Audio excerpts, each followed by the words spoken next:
İnsan kimlə ünsiyyət qurursa, həmən kəsdən bir nəsibi olur, bir payı olur. Alicənab insanla, ədəbli insanla oturub durursan, görsən insanın oturuşuna, rəftarına təsir qoyur.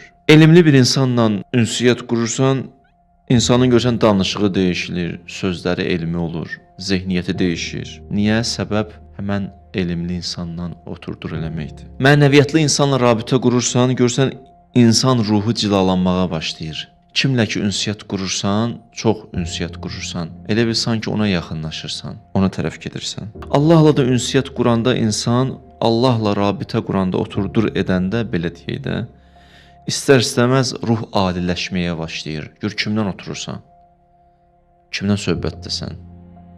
Allahla.